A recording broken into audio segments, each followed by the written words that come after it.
Alright, hello guys, once again. This is another teardown video. This time I'm doing a polished brass craftmaid ceiling fan. I know for a fact this is craftmaid because, aloha, right there on the switch housing. Really easy. Ooh, there's a spider killed a bug there. Alright, so there's that one. It's already wired up. This one's going to be just as interesting as the brushed nickel one that I did, which is just sitting down at my foot because I took it down a couple ceiling fans ago. Doing a lot of videos here, one take. So here we go. So as always, I'm not going to do the motor housing. It's not very exciting to do the motor housing because I can't take the motor housing off while it's suspended from the ceiling. I could probably take this bottom piece off, but I can't take the top off.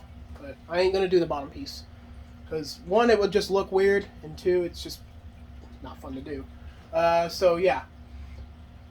Once again, this little switch, the little cap here. Also, this one is very interesting. The pull chain is on the very bottom of this cap here. So if I take this cap off, the pull chain is going to be right there. This pull chain is going to be mad easy to replace it if it ever goes bad, because it's just a tiny little cap. So here we go. It's not even plugged in yet, as you can see. So yeah. Now we get to see what type of capacitor this one has. And there's a really good reason why I'm filming these type of videos. So I can go back through my channel and see what type of capacitor was in each of these fans. That way I don't have to open it up and look at the capacitor if the capacitor fails in one of these. I'll already have it on my videos. I'll just look at the type of teardown and I'll know, so I'll just buy it. Or I'll grab it out of my inventory and put it in the fan. So yeah, like I said, the capacitor is the heart of the fan, and the pull chains are kind of like the kidneys, if you want to think of it that way. If you want to think of it surgically, the capacitor's the heart, the pull chains are the kidneys. And this is, since it's on the top, it's the brain. Honestly, the capacitor should be the brain, but how I like doing capacitor replacements, it's kind of like doing heart surgery. You disconnect one artery, you connect it to the machine instantly, and it's something like that. I'm not a surgeon, so I could be saying it wrong, but the concept that I was thinking is that they disconnect one artery from the heart, connect it up to the machine. That way, it pumps the blood by a machine. That way, you can work on the rest of the heart, and then you do opposite for the new heart. So, expensive stuff too. Heart surgeries, oof, run like thousands. Actually, 10,000s. Pretty sure heart surgery is like, oof. You still have to wait for the donation before all that pay. Yeah. But yeah, the ceiling fan heart surgery, ceiling fan capacitor replacement, that's a simple heart surgery. No cost there. Alright, so I got these two screws off of this cap. Sorry, I was kind of standing in the way. You got the back of my head there. Once again, I'm blinded by lights. So this should pop straight down. And it is very stiff to pop down because these wires are kind of just, these wires, you could tell this hasn't been pulled down in a while. Oh, one of these black wires are really, really short. So yeah, you could see. So what I'm going to go ahead and do is I'm going to remove this cap, because it'll make it easier to see everything. Once again, most of the caps for those type of light kits are going to look exactly like this. Because as you can see, oh, hit my head. I wasn't lying. Except this one has a big hole where the kind of a nipple is in the middle. Actually, they're slightly different. The image is a little smaller on this one. But go a couple videos back if you want to see the teardown on that nickel one, because I did that one a couple fans back. Alright, so yeah, here's the pull chain for the light. All in its glory. You can tell that sounds absolutely healthy. Alright. So now, bring you guys up a little bit. Let me just clear my throat. Oh, alright. I'm going to actually hold you guys up to it this time. I'm not going to move the fan. There it is. Same wire nut concept. This is an older fan. I forgot to tell you guys the age of that Hampton Bay gazebo back there, but I'll tell you guys the age of this one. If I can. This one... That is a heck of an old zip tie. Zip tie is just falling apart. I won't be able to tell you guys the age of all these fans because I clearly do not look before I put them up. This one doesn't have very many stickers on it, but yeah. You could tell their age is about how they look like on the inside. So yeah, I just took the first layer off of this one. Now we're going to go further in. By doing that, you just got to remove 3 screws. Ooh, I heard a little crunchy there.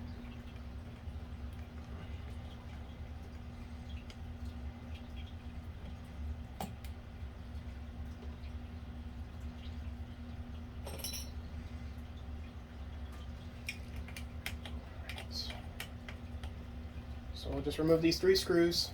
Most fans will have this type of concept. Oof. All right. This fan's capacitor is not charged yet, so I can do whatever I want to the wires for now, because it has not been plugged in yet at all. I'm going to step over to the side a little bit while I do this one.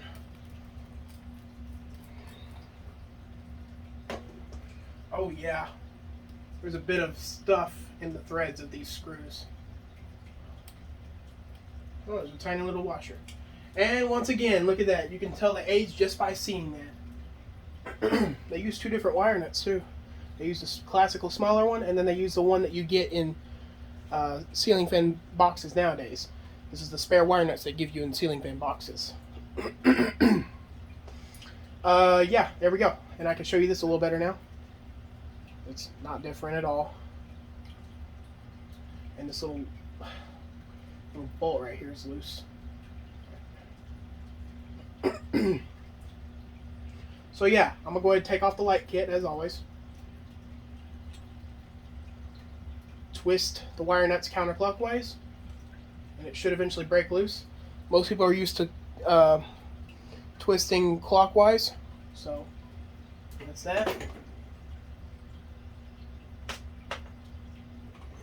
And after taking a light kit off like this, you should have something similar to a what are those things called that you use to change tires on the cars, like a jack? Yeah, Jack X or something.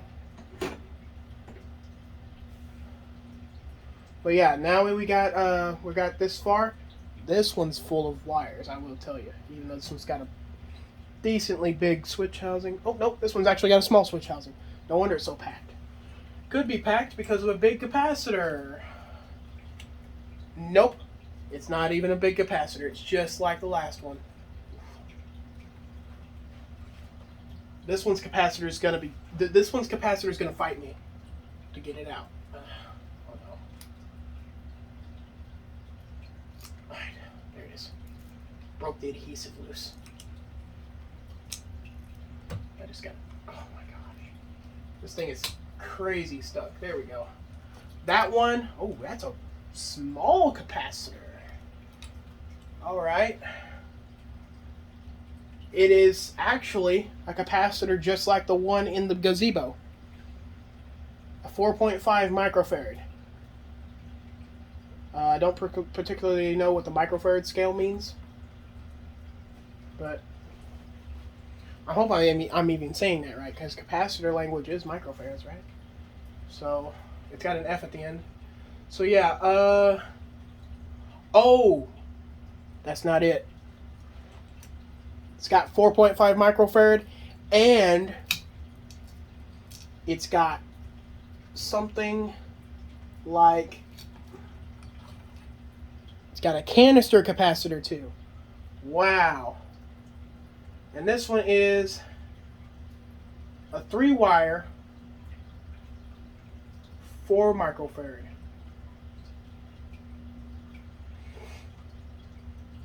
Interesting. And this ain't the only ceiling fan that has two of these like this. I have one of my older outdoor ceiling fans that have one like this and a big fat capacitor. So this one's 4 microfarads. Oh, no. It's a 4 and a 4.5. 4 to 4.5 microfarad. The brown wire, and violet and gray. I don't know how these ceiling fans operate, both capacitors like that, but I guess it just kind of makes sense. No wonder these wires are so jam-packed, because they've got 2 capacitors in this thing. One that looks like a very small fan capacitor, like a stand fan or a box fan capacitor, and another one that looks like a capacitor that goes into something bigger. So, yeah. It would make more sense if the gazebo had a canister capacitor too, but it doesn't. This one, on the other hand, it has the 2-wire and the 3-wire, which is crazy. I'm gonna go on to Amazon later and see if I can find those type of capacitors, the canister ones, and see if they're real, because they're 3-wire and they're apparently real. It's a 4 to 4.5 microfarad. That's crazy. And the other one's got only 1 microfarad reading on it. So as always, pull chain. You've already seen all the pull chains. This one is a very, very, very bulky pull chain. It's common that the old school fans have the very bulky pull chains, or pull switches. And although this one's old, it still has the classical first switch.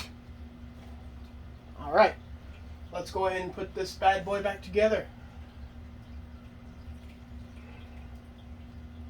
And I am going to put light bulbs in it for the light kit. I've done that with every teardown fan so far. I'm going to keep that up. That's nice. I'm actually going to ditch that small wire nut, I guess. No. Actually, I'm not going to do that. I'm not going to ditch the small wire nut, because that may be how everything fits back in there, is the small wire nut. Okay. As always, black to blue. Cap that stuff.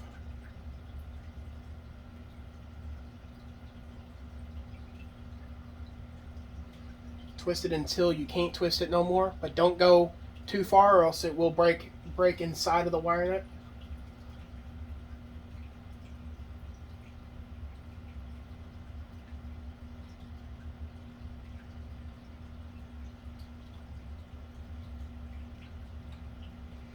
I'm glad I saved the small wire nut for this one, because the small wire nut's definitely going to be able to fit just barely on this one. Or not. Okay. Oop. This one may not take. Yep. I'm going to have to ditch this one. This one does not. This one's not going to take, because the wires are just a tad too thick. So, luckily I have a backup plan. And I have one that's going to work. Hopefully everything's able to close back up after this. This is a pretty aggressive wire nut that I'm about to put back on.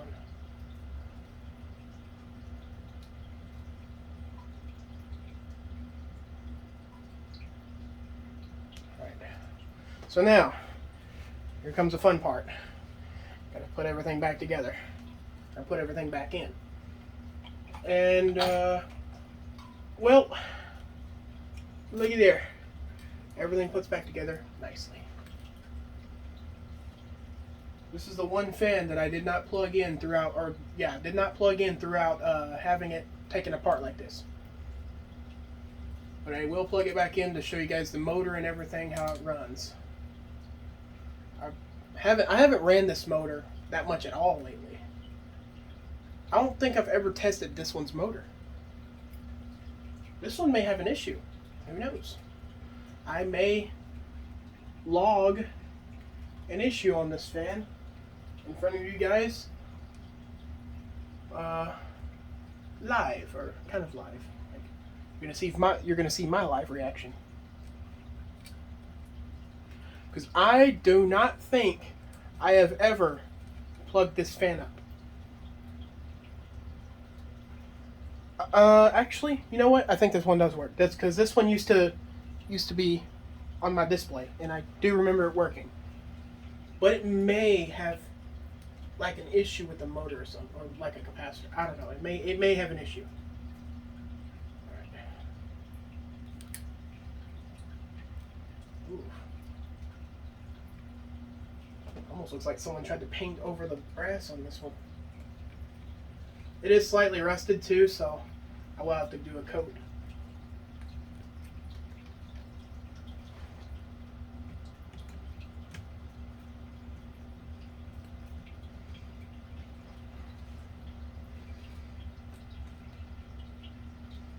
As far as I know, I don't think any of my fans really have an issue.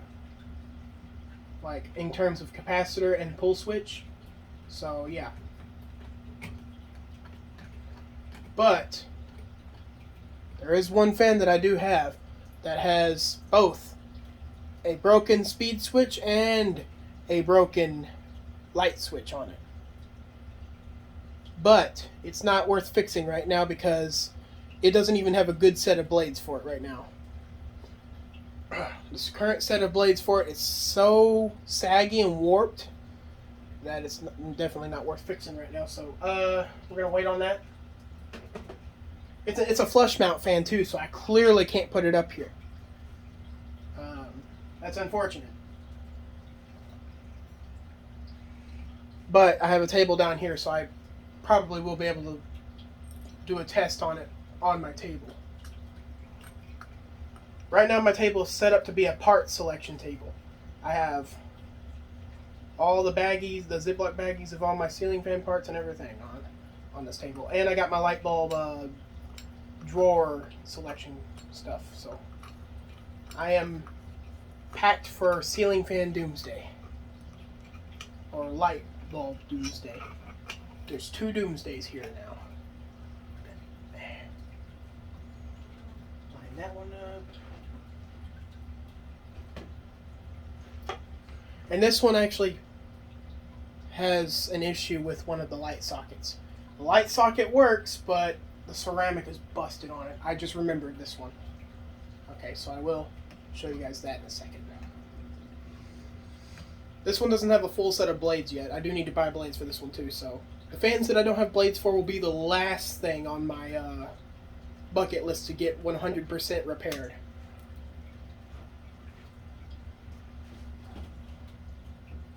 No one is going to want to see these like this.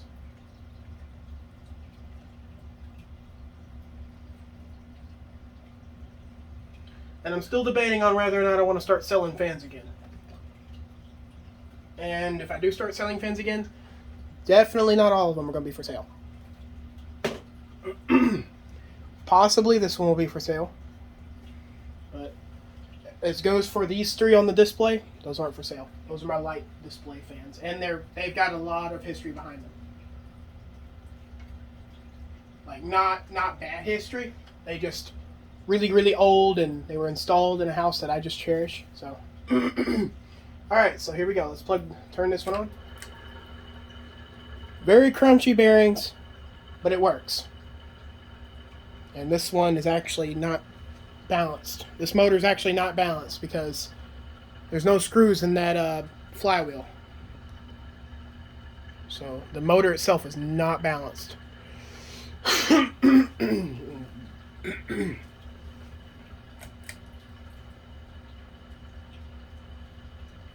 wasn't really much of a difference between that high and medium.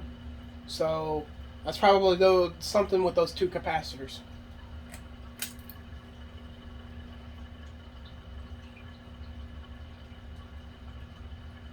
There isn't much of a difference there either. So it's hovering more around the 4.5 to 4. So yeah, it's a really low power fan. There's really no difference in the speeds. let me test something.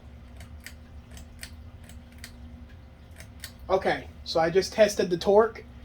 High and medium have a bigger gap in the difference, but medium and low, not much of a difference at all. It barely even jolted.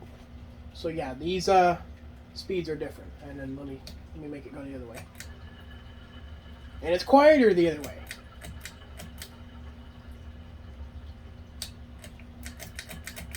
All right, time to put light bulbs in this. All right, what are we feeling now? Man, I really need to start live streaming again. I need to find another live stream app. Let's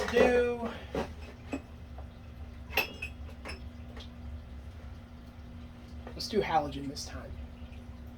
So let's do this one.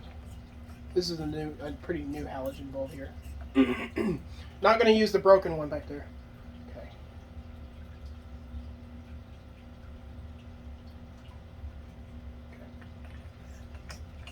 And these sockets need to be tightened as well. They may not tighten all the way either. All right. Looky there. Now this one's throwing out a lot of heat over here. Right.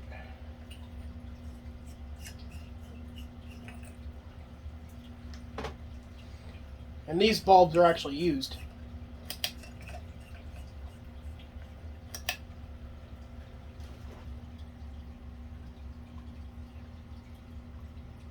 This one, ooh, it's hard to tell if it's a halogen.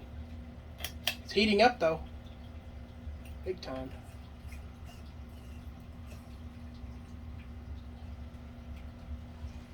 Let's see. Oh yeah, it's a halogen. I saw the post inside of it.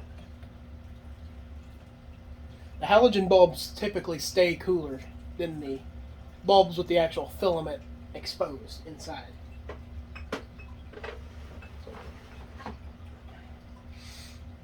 Okay, so yeah, that's that. So there's that teardown. Discharge all that. All right. Once again, as always, thank you guys for watching, and I'll have more videos out.